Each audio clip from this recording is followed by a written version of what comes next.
देखते ही देखते उसने अंग्रेजी सीखा। देखते ही देखते वह बड़ी हो गई। देखते ही देखते वह चला गया। देखते ही देखते आपने काम कर दिया। देखते ही देखते वह बदल गया। गाइज, ऐसे सेंटेंसेस को आप डेली लाइफ में यूज करते हो, तो जब इस टाइप के सिचुएशन आ जाए गाइज, तो इसे इंग्लिश में कैसे बोलोगे?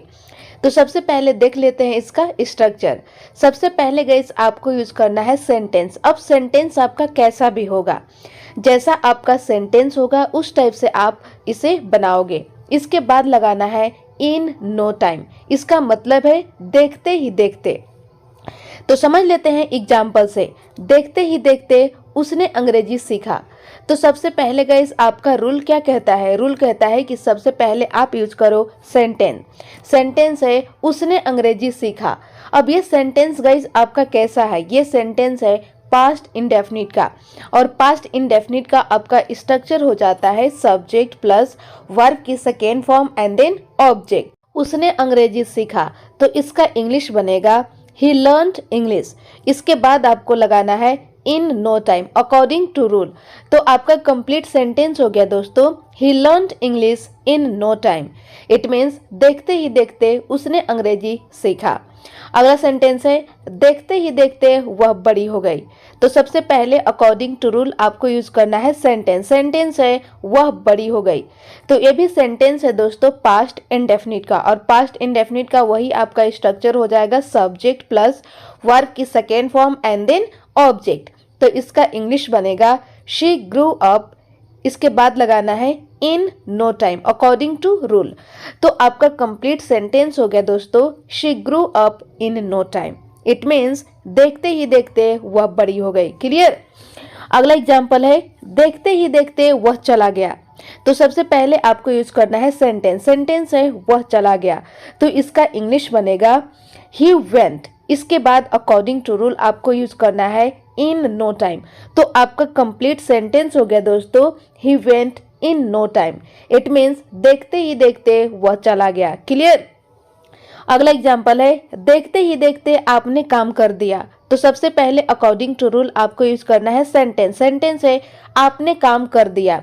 तो इसका इंग्लिश बनेगा यू डिड वर्क। इसके बाद आपका रूल कहता है कि आप यूज करो इन नो टाइम। तो आपका कंप्लीट सेंटेंस हो गया दोस्तों, you did work in no time. It means देखते ही देखते आपने काम कर दिया। क्लियर? अगला एग्जाम्पल है देखते ही देखते वह बदल गया। तो सबसे पहले यूज करना है सेंटेंस। सेंटेंस है वह बदल गया। तो कोई भी चीज चेंज होता है तो हम वहां पे बनाते हैं गेट से। तो इसका सेकेंड फॉर्म हो जाएगा गॉट। तो इसका इंग्लिश हो जाएगा ही गॉट चेंज्ड। इसके बाद आपका रूल कहता है कि आपको यूज करना है इन नो टाइम। तो आपका कंप्लीट सेंटेंस हो गया दोस्तों, he got changed in no time. It means देखते ही देखते वह बदल गया। क्लियर? गाइज, ऐसे सेंटेंसेस भी आप डेली लाइफ में यूज करते हो। जैसे शुरू शुरू में वह झूठ बोल रहा था। शुरू शुरू में ऐसा होता है। शुरू शुरू में मुझे पता नहीं था। शुरू शुरू में आपको समझना पड़ेगा। शुरू शुरू में हर कोई गलती करता है। तो जब इस टाइप के सिचुएशन आ जाएगा तो इस टाइप के सिचुएशन में आप इसे इंग्लिश में कैसे बोलोगे? तो सबसे पहले देख लेते हैं इसका स्ट्रक्चर। सबसे पहले गाइस आपको यूज करना है सेंटेंस। जैसा आपका सेंटेंस होगा उस टाइप से आप ट्रांसलेट करोगे। इसके बाद लगाना है इन द बिगिनिंग। इसके जगह पे दोस्तों आप यूज कर सकते हो इनिशियली, और you can say in start, या फिर सबसे पहले आप यूज कर सकते हो इन द बिगिनिंग और इनिशियली और in start plus sentence. It means आगे पीछे इसे कैसे भी आप बना सकते हो। तो समझ लेते हैं दोस्तों सबसे पहले इसका एग्जाम्पल। फर्स्ट एग्जाम्पल है शुरू शुरू में वह झूठ बोल रहा था। तो सबसे पहले गाइस आपको यूज करना है according to rule sentence. Sentence है आपका वह झूठ बोल रहा था।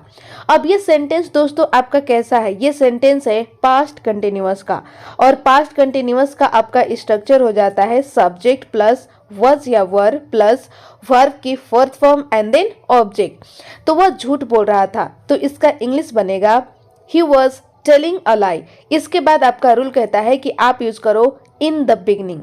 तो आपका कंप्लीट सेंटेंस हो गया दोस्तों, he was telling a lie in the beginning, और you can say in the beginning he is telling a lie. इसके जगह पर आप इसे रिप्लेस कर सकते हो इनिशियली और इन स्टार्ट। जैसे initially he was telling a lie, और you can say he was telling a lie initially. Clear. अगला एग्जाम्पल है शुरू शुरू में ऐसा होता है। तो सबसे पहले यूज करना है सेंटेंस ऐसा होता है, इट मीन्स इट हैपेंस। इसके बाद लगाना है इन द बिगनिंग। तो आपका कंप्लीट सेंटेंस हो गया दोस्तों, it happens in the beginning. It means शुरू शुरू में ऐसा होता है। क्लियर। अगला एग्जाम्पल है शुरू शुरू में मुझे पता नहीं था। तो सबसे पहले यूज करना है सेंटेंस मुझे पता नहीं था। तो ये सेंटेंस है पास्ट इंडेफिनिट का, वो भी नेगेटिव का। तो इसका स्ट्रक्चर हो जाता है subject plus did not plus verb की first form and then object. तो मुझे पता नहीं था, तो इसका इंग्लिश बनेगा आई डिड नॉट नो, और you can say short form में आप बोल सकते हो आई डिडंट नो।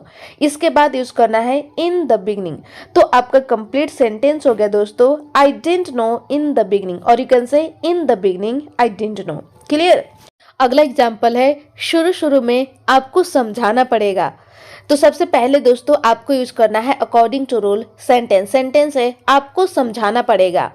तो ये सेंटेंस है दोस्तों आपका मजबूरी वाला, फ्यूचर का मजबूरी वाला, कि आपको समझाना पड़ेगा, आपकी मजबूरी है। तो इसका इंग्लिश बनेगा you will have to explain. इसके बाद आपका रूल कहता है कि आप यूज करो इन द बिगनिंग। तो आपका कंप्लीट सेंटेंस हो गया दोस्तों, you will have to explain in the beginning, और you can say in the beginning you will have to explain. Clear.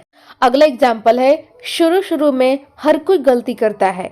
तो सबसे पहले दोस्तों आपको अकॉर्डिंग टू रूल यूज करना है सेंटेंस। सेंटेंस है हर कोई गलती करता है।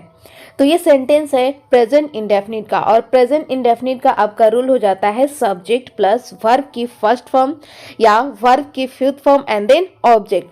तो हर कोई गलती करता है, इसका इंग्लिश बनेगा एवरीवन मेक्स अ मिस्टेक। इसके बाद आपका रूल कहता है कि आप यूज करो इन द बिगनिंग। तो आपका कंप्लीट सेंटेंस हो गया दोस्तों, everyone makes a mistake in the beginning, और you can say in the beginning everyone makes a mistake. It means शुरू शुरू में हर कोई गलती करता है।